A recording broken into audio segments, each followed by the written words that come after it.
ایک رات مصر کے بادشاہ فرعون نے ایک خواب دیکھا کہ شام کی طرف سے ایک آگ آئی اور اس آگ نے تمام گھروں کو جلا ڈالا، جبکہ بنی اسرائیل محفوظ رہے۔ دہشت کی عالم میں بیدار ہونے کے بعد فرعون نے تمام کاہنوں اور نجومیوں کو جمع کر کے اپنا خواب بیان کیا۔ نجومیوں نے اسے بتایا کہ بنی اسرائیل میں ایک بچہ پیدا ہوگا جو فرعون کی بادشاہت کو ختم کر دے گا۔ وہ بچہ کون تھا؟ اس کا کیا نام تھا؟ کیا وہ اللہ کی طرف سے بھیجا ہوا نبی تھا؟ اور اس نے فرعون کی بادشاہت کا خاتمہ کر کے مصر کی تاریخ کو کیسے بدل ڈالا؟ اس نے فرعون کا کیسے مقابلہ کیا؟ اور آج ہم فرعون کے اس خواب اور اس پر اسرار بچے کے متعلق جانیں گے۔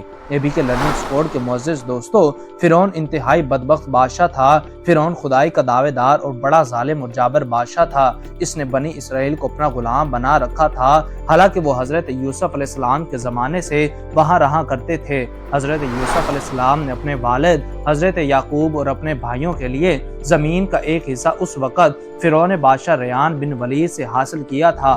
حضرت یعقوب علیہ السلام کی یہی نسل بنی اسرائیل کہلائی جو مصر میں خوب پھلی پھولی۔ یہ لوگ حضرت یعقوب علیہ السلام کے دین کے پیروکار تھے۔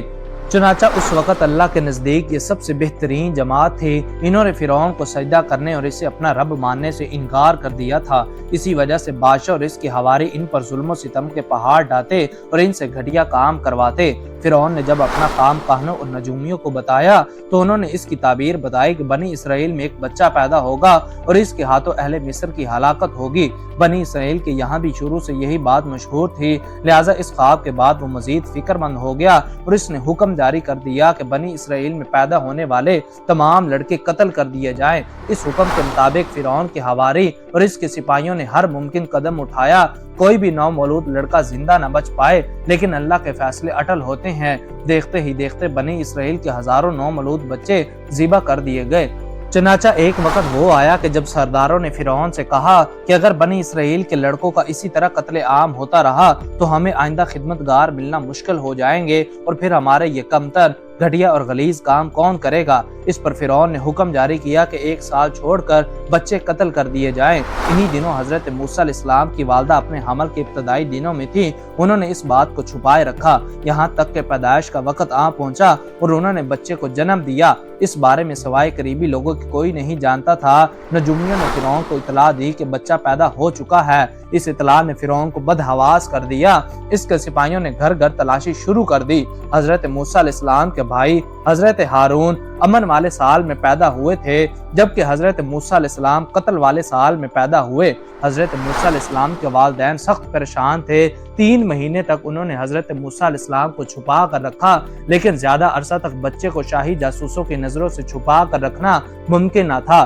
پھر بھی وہ اپنی پوری کوشش کرتی رہی، یہاں تک کہ ان کے پاس اللہ کا حکم آن پہنچا۔ یہ حکم اللہ نے ان کے دل میں ڈالا تھا، یعنی القا کیا تھا۔ بس حضرت موسیٰ علیہ السلام کی والدہ کے دل میں خیال آیا کہ تابوت کی طرح ایک صندوق بنایا جائے اور اس بچے کو اس صندوق میں رکھ کر دریائے نیل کے بہاؤ پر چھوڑ دیا جائے۔ حضرت موسیٰ علیہ السلام کی ماں نے اللہ کے حکم کے مطابق بچے کو صندوق میں رکھا اور دریا میں چھوڑ دیا۔ ساتھ ہی موسیٰ علیہ السلام کی بہن سے کہا کہ تم اس کے پیچھے پیچھے چلتی جاؤ، لہٰذا وہ دریائے نیل کی موجوں میں چلے اور ان کی بہن کنارے کنارے چلی، اپنے بھائی کی نگرانی کرتی جا رہی تھی کہ دریا میں ڈالنے کے بعد وہ کہاں جاتے ہیں۔ صندوق بہتا ہوا فرعون کے محل کے تالاب میں پہنچ گیا۔ وہاں فرعون کی بیوی ملکہ اور خادمائیں لطف اندوز ہو رہی تھی۔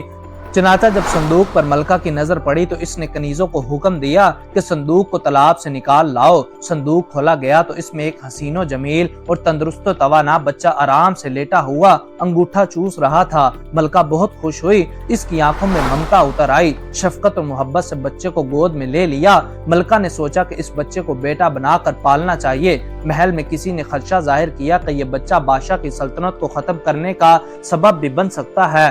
فرعون کے دل میں بھی یہ خیال آیا کہ کہیں یہ بچہ بنی اسرائیل کا وہ لڑکا نہ ہو جس کے بارے میں نجومیوں نے پیشن گوئی کی تھی۔ لیکن فرعون کی بیوی نے کہا یہ بھی تو ہو سکتا ہے کہ یہ بچہ ہماری آنکھوں کی ٹھنڈک بنے یا ہم اس کو اپنا بیٹا بنا لیں۔ اس پر فرعون نے کہا یہ صرف تیری آنکھوں ہی کی ٹھنڈک ہے۔ حضرت ابن عباس رضی اللہ تعالی عنہ فرماتے ہیں اگر فرعون یہ بات کہہ دیتا کہ یہ میری بھی آنکھوں کی ٹھنڈک ہے تو اللہ تعالیٰ اسے بھی ہدایت دے دیتا۔